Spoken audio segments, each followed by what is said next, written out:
Hey there, I'm Joyce at joyce.puzzles on Instagram, and I'm here today for completing the puzzle to show you how to complete the puzzle if it's missing a piece. So I'm going to show you my method of making replacement puzzle pieces. And we've all been there. We get to the end of a puzzle and no, it's missing a piece. I like to believe personally that I have never lost a puzzle piece in my life, but sometimes I'll get puzzles and they're missing pieces. I get a lot of mine from thrift stores. And you might want to make a replacement piece if it's a puzzle you really love and want to keep and do again. Or you want to frame it, and of course you want that to be complete. In my case, I like to pass puzzles along and keep them going. So I want that next person to have all the pieces. And the methods and tools and materials I'm going to share today are inexpensive and just about anyone should be able to do. The first thing you're going to need is some thin cardboard, which you can get from a lot of food packaging. Like a cereal box tends to work really well,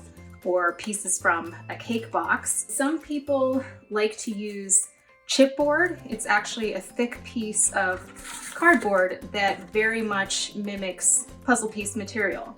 And this is by Cricut. It's the 1.5 millimeter. That's about the right thickness for a typical puzzle piece. But they do also make a thicker one, a 2.0 millimeter for a thicker puzzle piece. And in this case, you would be using an X-Acto knife or a craft blade to cut out of this. Personally, this is not my preferred method, but if you are just making this to complete a puzzle that you're going to frame, I think that works great. But for a more precise fit, I really like using kind of the thinner packaging, and you'll see how this very much looks like the back of a lot of puzzle pieces. You'll also need a very sharp pencil to trace your puzzle pattern onto the cardboard. And to cut, you're going to want a pair of cuticle or facial scissors that have a curved tip. This allows you to get a really nice precise cut around the knobs and holes. You can use a regular pair of scissors, but they're often a little bit too big and will cause some bending and creasing in the cardboard, which will create a few weak spots. And again, if you're just framing your puzzle, not a big deal, but if it is something that you want to do again, and you want to actually puzzle it, you do want something a bit more precise. You'll also need some glue, and any glue that works with paper is fine. This is the one that I use. It is clear and pretty liquidy. You'll also want some gentle tape, like a painter's tape or a washi tape that will not damage the paper too much. You'll also need some Mod Podge. And this is a glossy finish because the puzzle in this case is glossy. They do also make a matte one, so if you're dealing with a matte puzzle, you'd want that one. And you are going to apply it using a foam brush. That's going to give you probably the smoothest, most even finish. And then finally, you want a spray acrylic sealer. This is Krylon Crystal Clear. This is glossy. Again, they do sell some of these sprays in a matte finish. You're also going to want something to reproduce the image on. So cardstock is my choice because it's a bit thicker and sturdier, will hold up well. If you're just going to frame your puzzle, then you can just use paper probably. And some people may like to use adhesive labels because, you can just stick it on and not have to deal with the glue. And you can either hand draw the image with maybe colored pencils or markers, maybe paints. You'll need those materials as well. Personally, I use a printer and scanner and Photoshop, which I'll show you later. You're gonna start by putting your cardboard under the spot where the missing piece is. And I tend to keep my puzzle together if I can. It also kind of depends where in the puzzle the missing piece is and how easy it is to get that cardboard in there. But some people like to pull out the surrounding pieces and then tape the back, which is why you have your painters and washi's tape. But I like to keep it intact if I can because the whole puzzle being together creates enough stability and tension to hold everything in place while you're tracing so you get a bit more of a precise trace. And we're going to do 3 layers here. And that is about the thickness that gets you pretty darn close to the average puzzle piece thickness. And I just trace it on this side because obviously the pencil marks are a lot easier to see on this side than the printed side of the cereal box. Now, if the back of your puzzle piece also looks like this, then you actually want to have the third layer traced on the reverse side so that you can flip it over and the back will match the cardboard. And then you're going to just slide the cardboard to get another clean spot to trace your second layer. Now for the third layer. So since this is actually a paper backing, I don't need to worry about having this cardboard back because I'm going to cover it up anyway. But just for the sake of showing you, a lot of puzzles are going to have a cardboard backing, so I am just going to go ahead and show you tracing on the reverse side so that you get that bottom layer that will have the cardboard backing. That pencil is going to be pretty hard to see. You have to kind of turn it at an angle and the silveriness will show up, but you just want to make sure you're tracing really clearly and pressing down with a good amount of pressure so that you can definitely see it even on this dark background. All the layers are traced, so we're just going to cut these out now. I'm just going to use a regular pair of scissors to at least cut out the main chunks of pieces, and then I'll go in with the cuticle scissors. So as you're cutting out your piece, you want to flip the scissors so that the curve of the tip is following the curve of the section. So here I'm going to start this way to get into the edge. I'm pretty much cutting right on that trace line, or you might want to go just inside the line to get that nice fit. You can always go in and trim later. So up to this point, I'm cutting in that direction. Now I'm going to flip my scissors to follow the curve of this knob here.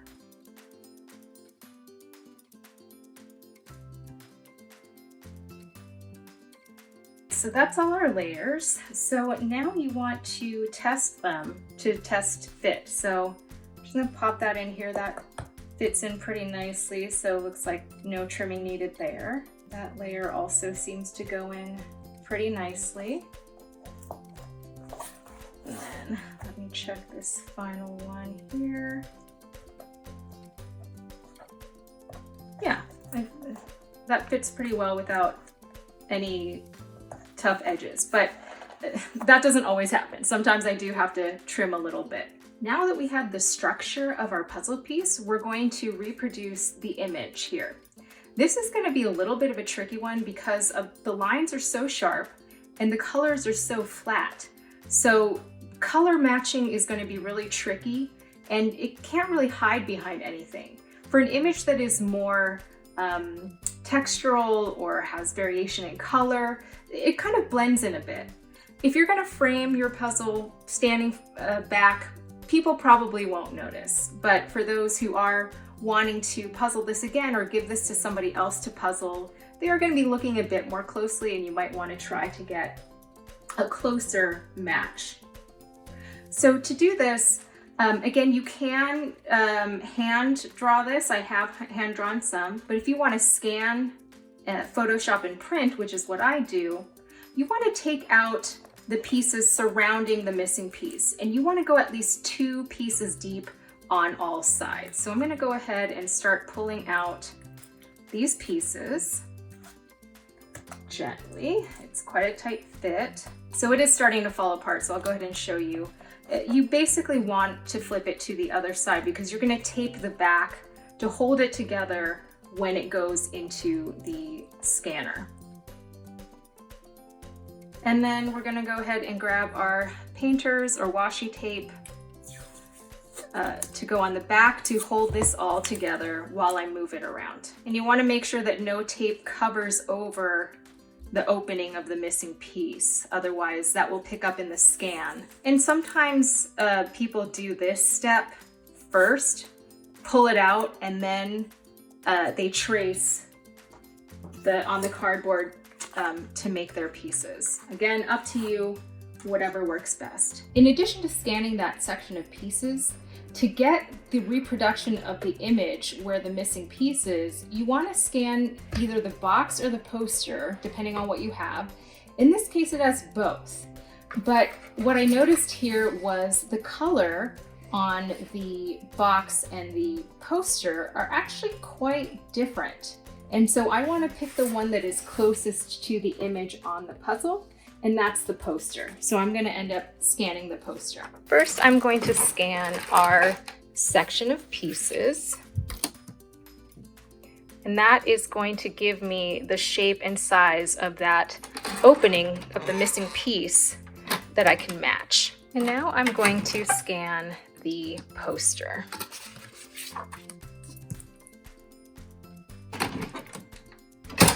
Now I'm going to go to a free online photo editing program called Pixlr, Pixlr.com. And in there, I'm going to be able to edit the image so that the size matches the pieces. So you're going to select the advanced photo editor option. And it's really going to help to have some background in Photoshop or photo editing here. I'm not really going to be able to give you necessarily a full tutorial on how to Photoshop, but I'm going to show you a few features here that you'll need. So I'm opening both of the scans, and I'm going to open them in their original size to maintain the quality and integrity. I'm going to copy over the section of the poster that fits in that piece. So here it looks like it's going to be around the elbow area next to those pink pots. So I'm going to take a nice large section, this kind of selector tool, the square with the dotted line, and I'm going to select a nice large area that definitely covers that section and more. I'm going to copy it, and then I'm going to go over to this piece section here, and I'm going to paste it.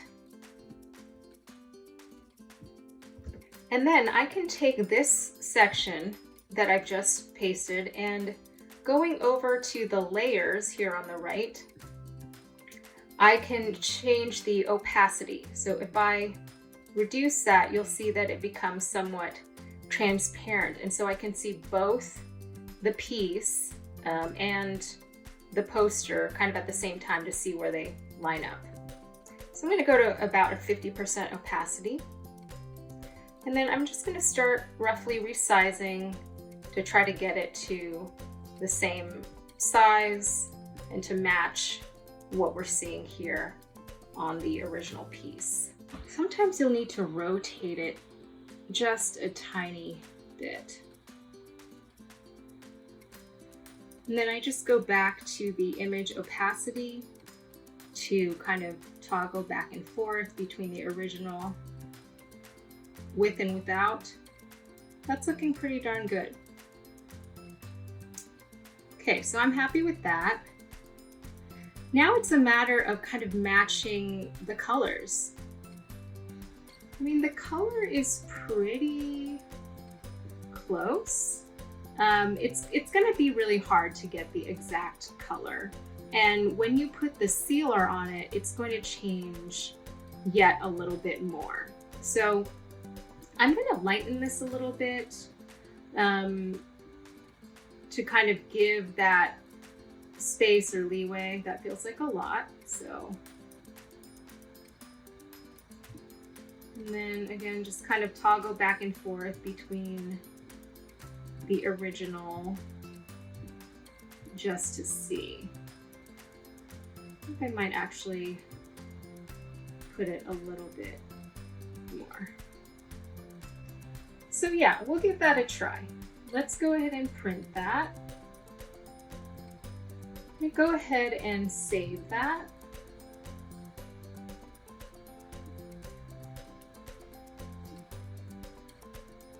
As a PNG. And I'm going to print this on my cardstock here.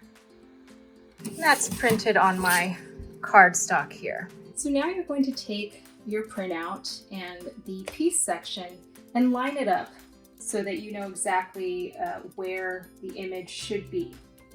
Now I want to note that if you are hand drawing, you'll actually want to just go ahead and trace out on the blank paper or cardstock or label first, and then glue everything together, place it, and then you can actually draw or paint while the piece is placed. That way you know exactly where everything lines up.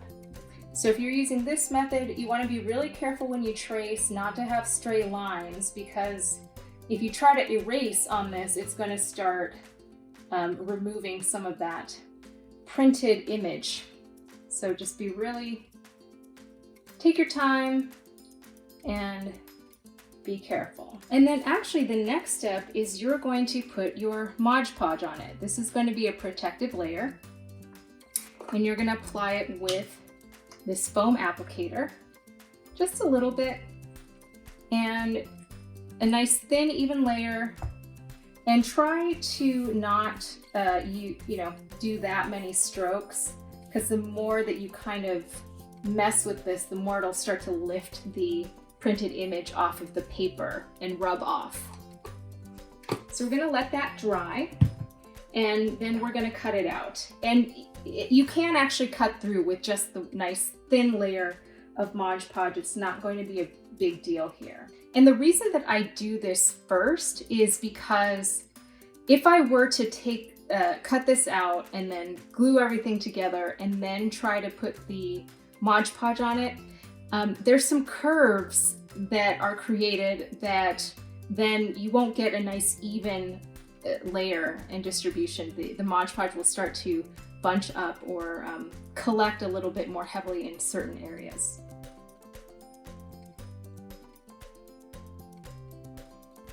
Now we're going to go ahead and use our sealer spray to finish off the top.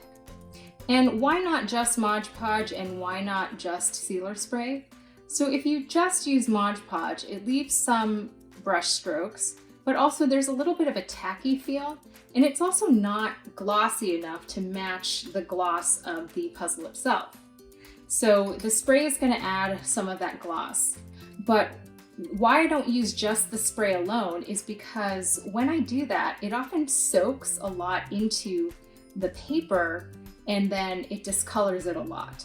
And so I found that kind of using the Mod Podge first, then going with the spray gets a good result. First, I'm going to use some newspaper or junk mail to tape this piece to so that it doesn't blow away when I'm spraying, and to just kind of protect any surfaces that you might be spraying with.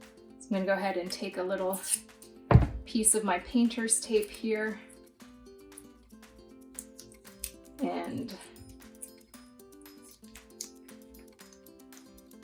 go ahead and stick that on there. And again, the reason I'm not kind of gluing this to the rest of the cardboard and creating that structure of the piece yet is because sometimes the spray discolors or darkens it even with that protective layer of Mod Podge. So in case the color gets really off and I want to kind of readjust and retry, I like to kind of test that out first before I glue everything together. We've come outside because this stuff is pretty smelly and you need good ventilation. So you need to shake it up really well. And we're probably gonna need to do several coats with some dry time in between. So just follow the instructions on the can.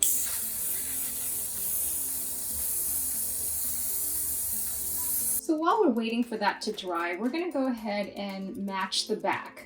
You don't have to if you're just framing it or if you don't feel like it, but I'm a little extra and a little picky about these things, so I want the paper backing. You can just use plain paper or something, but because again, I'm a little bit picky, I noticed that the pieces have a little bit of a sheen. Not glossy, but just a bit of a sheen. So I had this flyer that I got for free from my dentist, and it kind of has that same quality to it. So I'm going to use that. But you can probably find something like that at a library or coffee shop where they have flyers or posters, or maybe even junk mail or something that gets put on your car. So just to make sure that the white is on the back, you can go ahead and, trace it like that. Or, if you want, you can kind of trace it from the front, either way.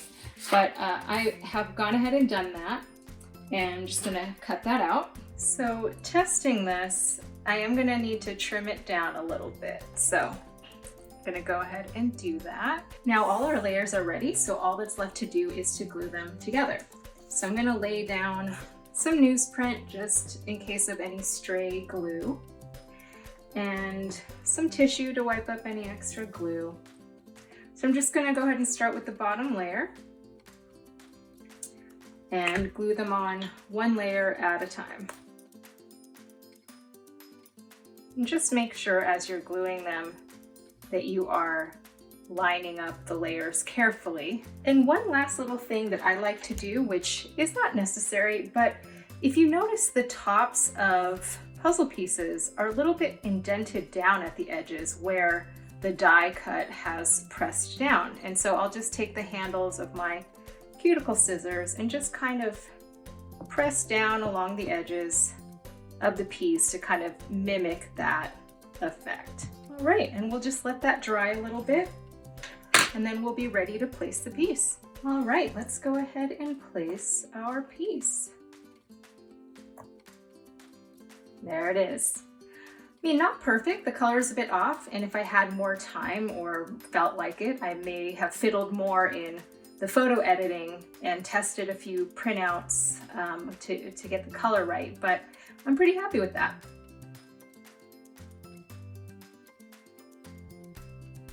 So I hope that was helpful and that you'll give it a try. If you have any questions, feel free to comment below, or you can message me on Instagram at joyce.puzzles. Happy puzzling!